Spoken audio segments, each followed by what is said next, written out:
Volume 2, Chapter 258, 21st of August, 1945.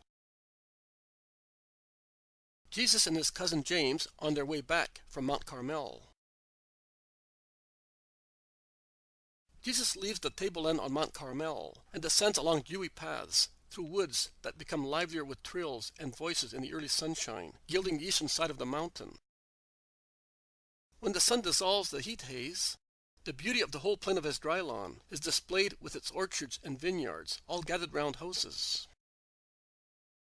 It looks like a carpet, mostly green, with a few yellowish oases strewn with red areas, which are the fields where the corn has been cut and poppies now sparkle, a carpet enclosed by the triangular basalt of Mount Carmel, Mount Tabor, and Mount Hermon, Little Hermon, and by more remote mountains, the names of which I do not know, which conceal the Jordan and are linked to the southeast, to the mountains of Samaria.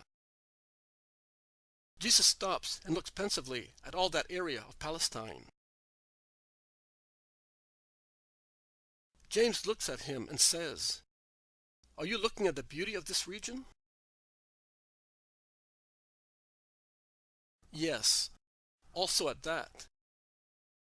But more than anything else, I was thinking of future pilgrimages and of the necessity of sending disciples without any delay to do real missionary work, and not just limited work as we have done now.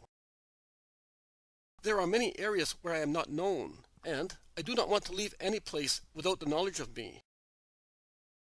It is a worry constantly present in my mind, to go and do everything while I can.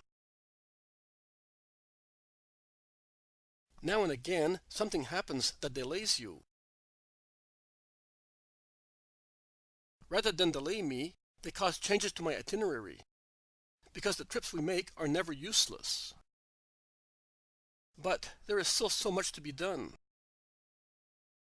Also, because after being absent from one place, I find that many hearts have gone back to where they started from, and I have to start all over again.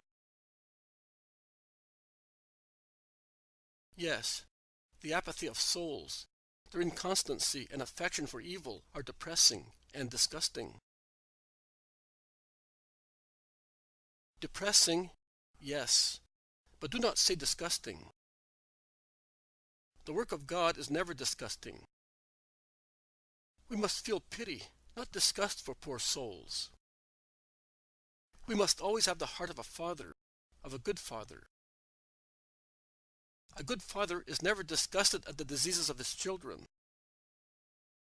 We must never have a dislike for anyone.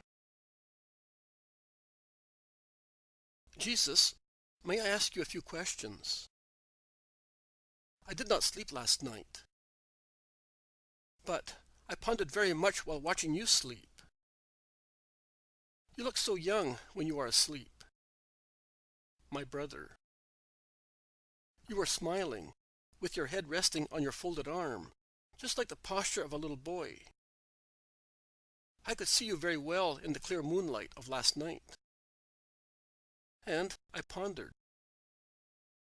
And many questions came up from my heart. Tell me. I was saying, I must ask Jesus how we shall be able to set up that organized body, which you called church, and in which there will be hierarchies, if I understood properly, considering how incapable we are. Will you tell us what we must do, or shall we have to do it by ourselves? When the time comes, I will tell you who is its head. Nothing else. While I am with you, I will inform you of its various classes, with the differences between apostles, disciples, and women disciples, because they cannot be avoided. But as I want the disciples to respect and obey the apostles, so the apostles must love and be patient with the disciples. And what shall we have to do? Preach you all the time and nothing else? That is essential. Then you will have to absolve in my name, and bless, readmit to grace, administer the sacraments that I will institute. What are they? They are supernatural and spiritual means, applied also through material means, which are used to convince man that the priest is really doing something. You know that man does not believe unless he sees. He always needs something to tell him that there is something. That is why, when I work miracles, I impose my hands, or I wet with saliva, or I give a morsel of soaked bread. I could work a miracle by means of a simple thought. But do you think that in that case people would say, God worked the miracle? They would say, the invalid is cured because it was time for him to be cured. And they would ascribe the merit to the doctor, or to medicines, or to the physical strength of the invalid. The same will apply to sacraments. Religious formalities to administer grace, or give it again, or fortify it in believers. John, for instance, used to immerse sinners into water to symbolize cleanness from sin. In actual fact, the mortification of confessing oneself unclean because of sins committed was more useful than the water that washed only the body. I will have a baptism as well, my baptism, which will not be only a symbol, but will really cleanse the soul of the original sin and give back to it the spiritual state that Adam and Eve possessed before they sinned, a state which is now improved, because it will be granted through the merits of the man God. But water does not descend upon the soul. A soul is spiritual. Who can touch it in a newborn baby, in an adult, or in an old person? Nobody. See, you admit that water is a material means, with no effect on a spiritual thing? So it will not be the water, but the word of the priest, a member of the Church of Christ, consecrated in his service, or the word of another true believer, who may replace him in exceptional cases, that will work the miracle of redeeming the baptized person from original sin. All right. But man commits sins of his own. Who will remove the other sins? It will always be the priest, James. If an adult is baptized, also the other sins will be removed with the original one. If a man has been baptized and he commits sins, the priest will absolve him in the name of God, one in trine, and through the merits of the incarnate Word, as I do with sinners. But you are holy. You must be holy because you touch holy things, and you administer what belongs to God. So, shall we baptize the same man several times, as John does? In fact, he grants immersion into water as many times as one goes to him. John's baptism purifies only to the humility of the person who is immersed in the water. I already told you. You shall not baptize again those who have already been baptized, unless a person has been baptized with a schismatic formula and not with the apostolic one, in which case a second baptism is to be administered, subject to a precise request of the person to be christened, if adult, and subject to a clear statement that the person in question wishes to become a member of the true church. In all other cases, to give a soul its friendship and peace with God, you will use the words of forgiveness joined to the merits of Christ, and the soul that will come to you with true repentance and humble confession will be absolved. And if a man cannot come because he is so ill that he cannot be moved, will he die in sin? Will the fear for the judgment of God be added to the misery of his agony? No. The priest will go to the dying person and give absolution. In actual fact, he will give the person a more ample form of absolution, not a comprehensive one, but an absolution for each and every sense organ, by means of which man generally sins. We have in Israel the sacred oil, compound according to the prescriptions given by the Most High, with which the altar, the pontiff, priests and kings are consecrated. Man is really an altar, and he becomes king through his election to a throne in heaven. He can therefore be consecrated with the oil of unction. The holy oil will be taken with other rites of the Israelite cult and included in my church, but with different uses. Because not everything in Israel is evil and to be rejected. Nay, many recollections of the old stock will be in my church, and one will be the oil of unction, which will be used also in the church to consecrate altars, pontiffs, all ecclesiastic hierarchies, kings and believers, when they become princes and heirs of the kingdom, or when they need the greatest help to appear before God, with their bodies and senses cleansed of all sins. The grace of God will assist both the soul and the body, if God so wishes, for the benefit of the sick person. A body does not always react against diseases, also because its peace is upset by remorse and because of the work of Satan, who through the death of the sick person hopes to gain a soul to his kingdom and cause despair to those who are left behind. The sick person passes from the satanic grip and internal emotion to a peaceful state, through the certainty of God's forgiveness, which also brings about Satan's departure. And since the gift of grace was coupled in our first progenitors with the gift of immunity from diseases and from all forms of sorrow, the sick person who has been restored to grace as great as the grace of a newborn baby christened with my baptism may get over the illness.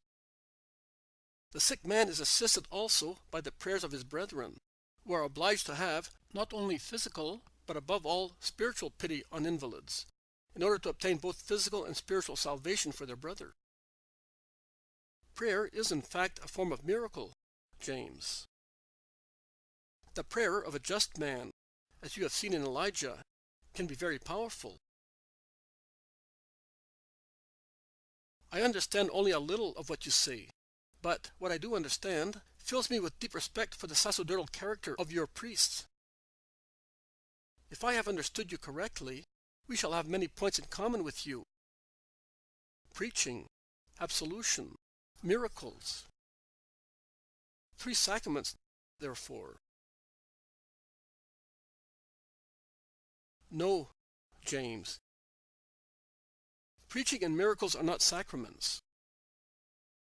The sacraments will be more. 7, like the sacred candelabrum of the temple and the gifts of the Spirit of love.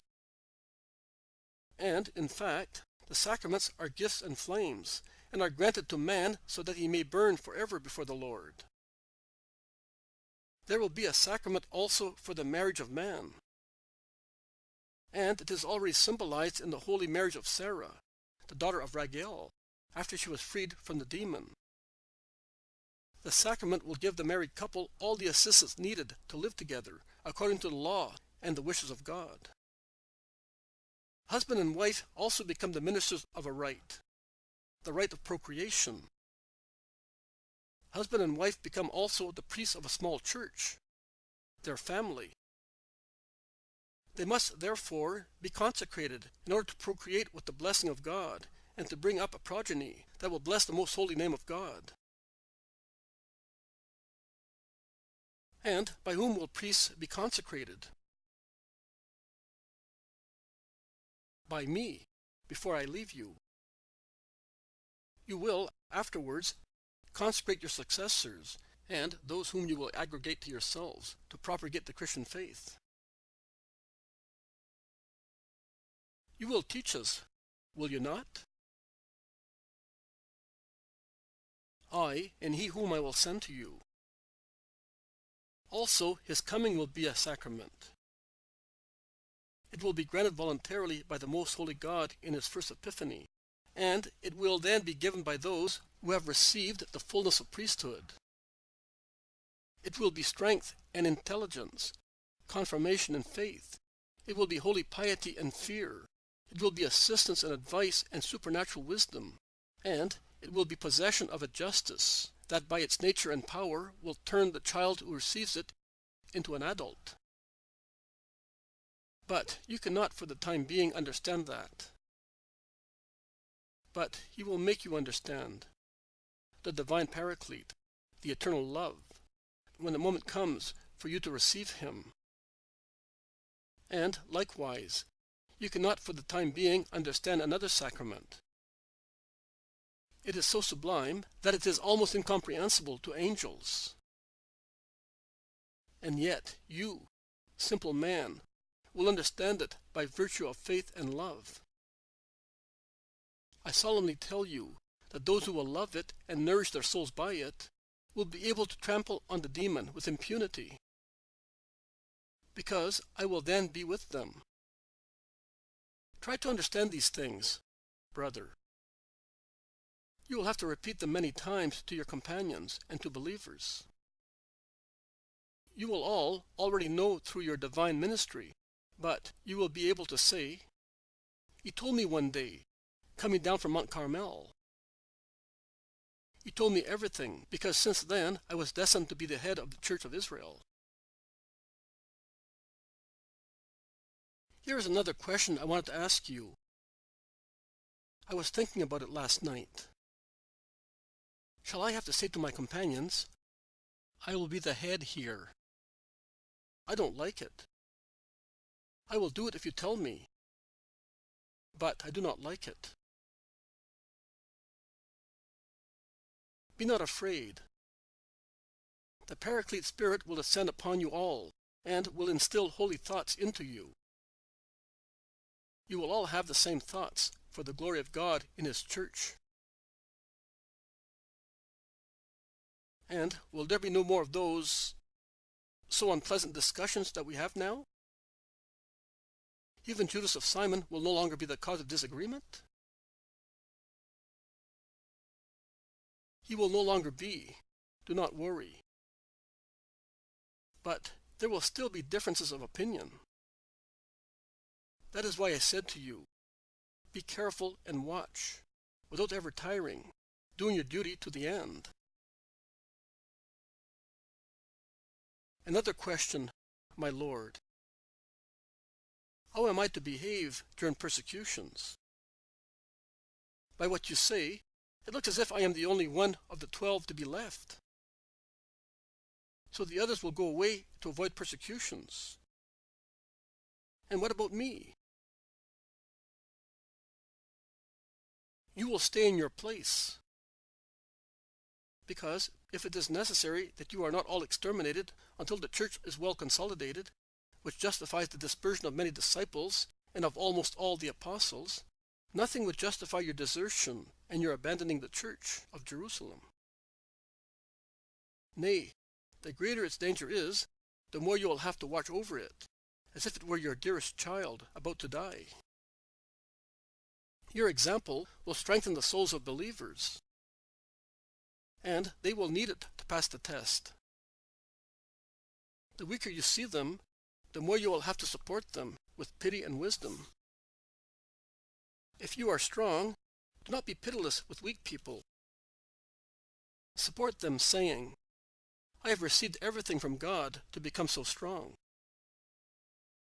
I must admit it humbly and act charitably on behalf of those who have not been blessed with so many gifts of God. And you must share your strength through your word, your assistance, your calm and example. And if among the believers there should be some wicked ones, who are the cause of danger and of scandal to the others, what shall I do?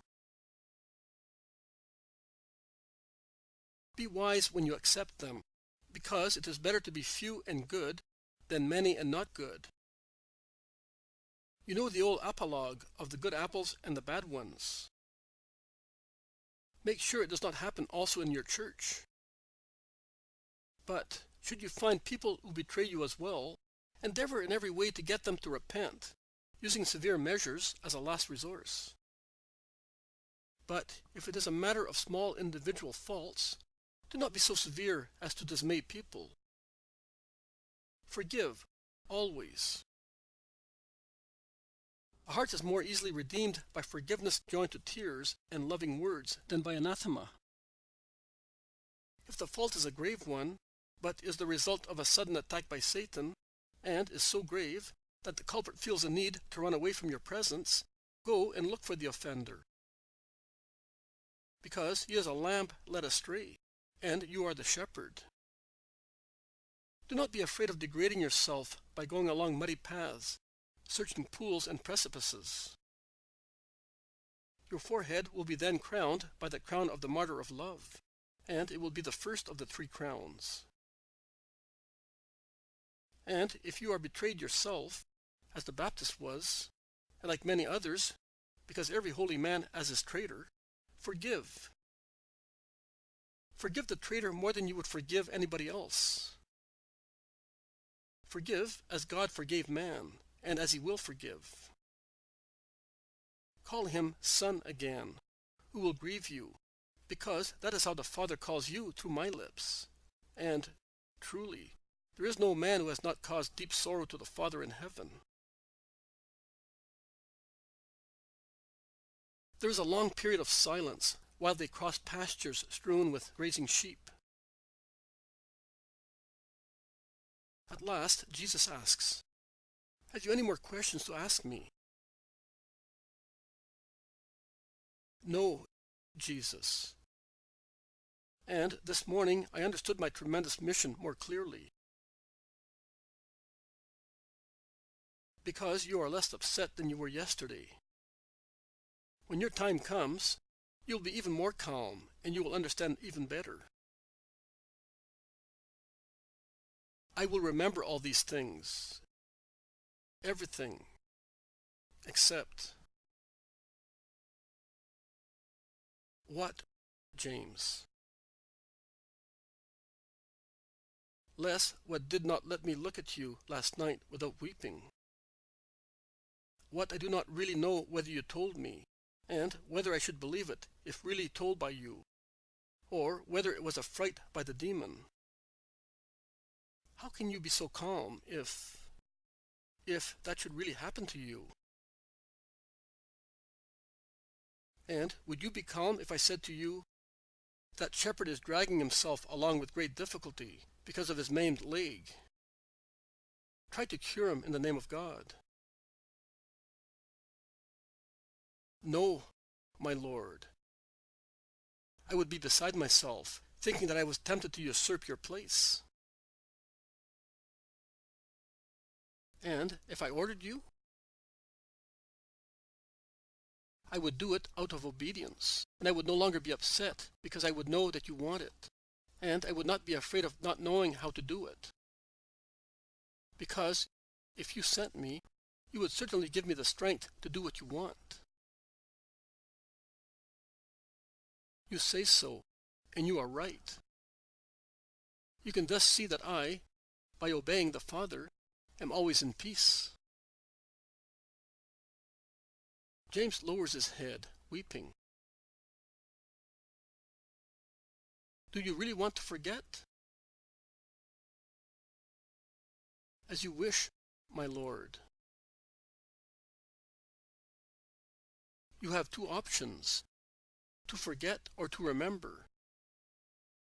By forgetting, you will be relieved from sorrow and from the necessity of being absolutely silent with your companions, but you will be left unprepared. By remembering, you will become prepared for your mission, because in order never to complain and to be strengthened spiritually, seeing the whole of Christ in the brightest light, one thing only is necessary: to remember what the Son of Man suffers in his earthly life. Make your choice.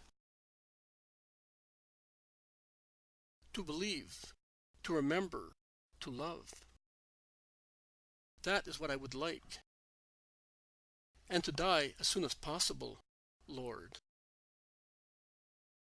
And James continues to weep silently.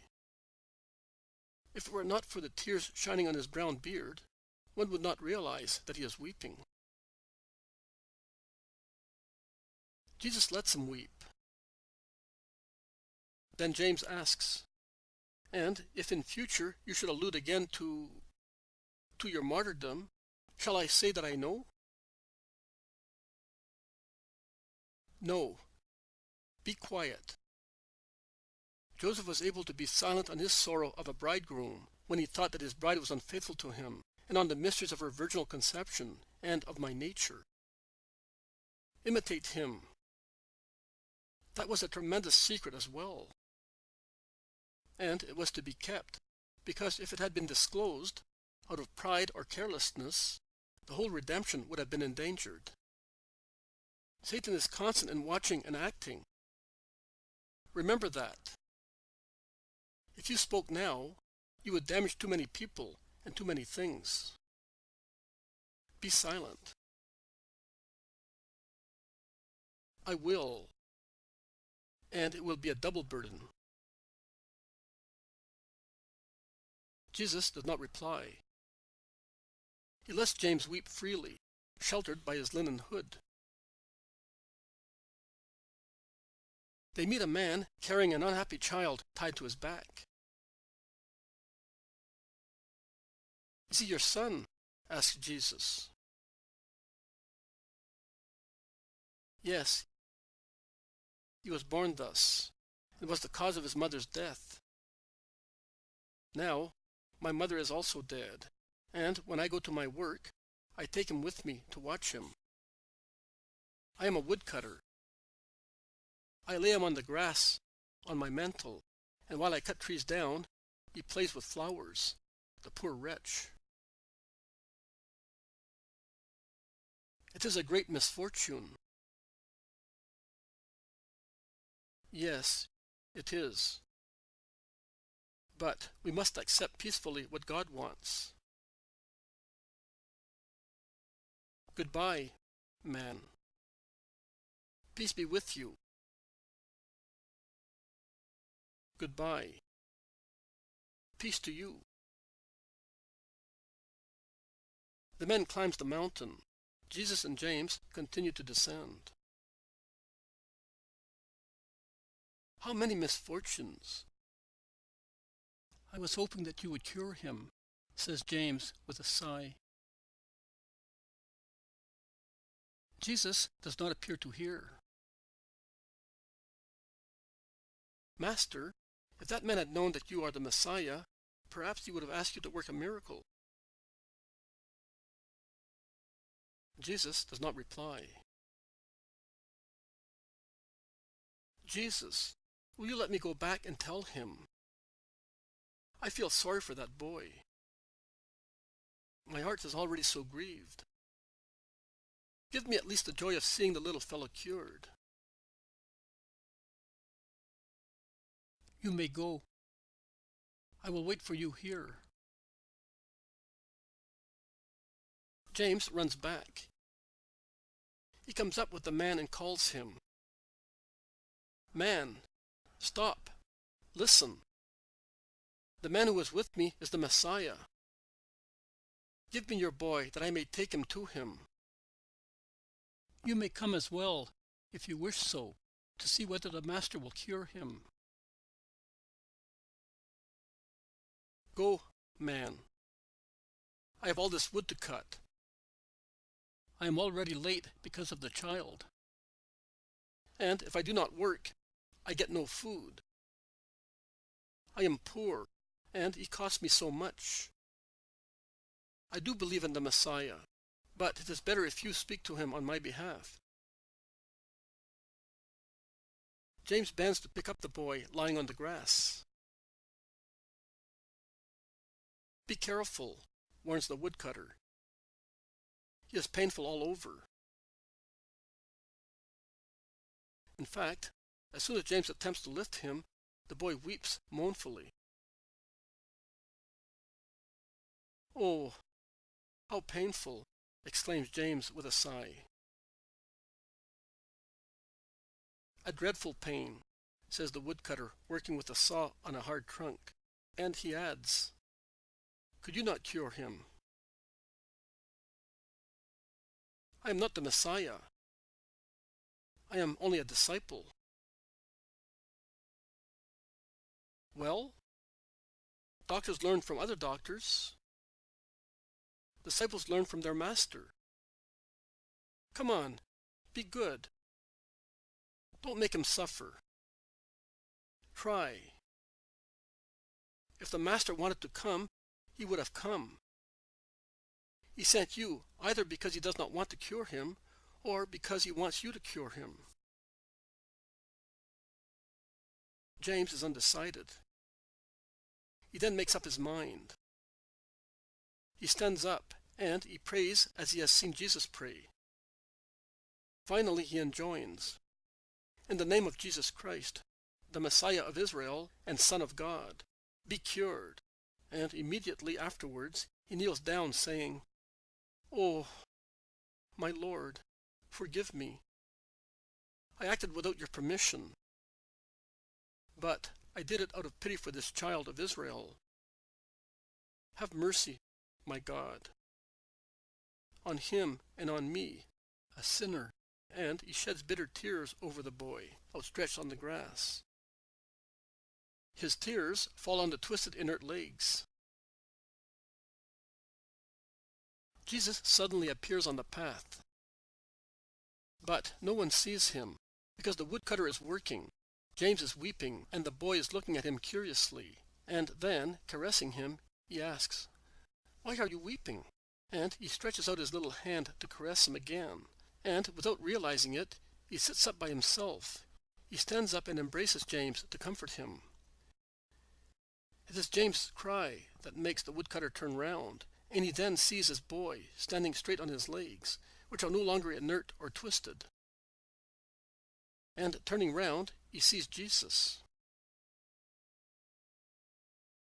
"There he is!" he shouts, pointing to the back of James, who turns round and sees Jesus looking at him, beaming with joy. "Master, I do not know how it happened. Pity. That man. This child. Forgive me. Stand up. Disciples are not above their master, but they can do what the master does, when they do it for a holy reason. Stand up and come with me. May you too be blessed, and remember that also the servants of God accomplish the deeds of the Son of God." And he goes away, dragging James, who continues to say, "How could I do that? I do not understand yet. How did I work a miracle in your name?" By being pitiful, James. Through your desire to make me loved by that innocent child, and by that man who believed and doubted at the same time. John worked a miracle near Jabneel out of love, curing a dying man whom he anointed while praying. You cured here by means of your tears and your pity, and with your faith in my name. See how peaceful it is to serve the Lord when a disciple has good intentions? Now let us walk fast, because that man is following us. It is not right that your companions should be aware of this, for the time being. I will soon be sending you in my name. A deep sigh of Jesus. As Judas of Simon is anxious to work. Another heavy sigh. And you will work. But it will not do everybody good. Quick, James. Your brother, Simon Peter, and the others would suffer if they knew about this, as if it were favoritism. But it is not. It is to prepare someone among you 12 who may be capable of guiding the others. Let us go onto the gravel bed of the torrent that is covered with leaves. All trace of us will be lost. Are you sorry for the boy? Oh, we will meet him again.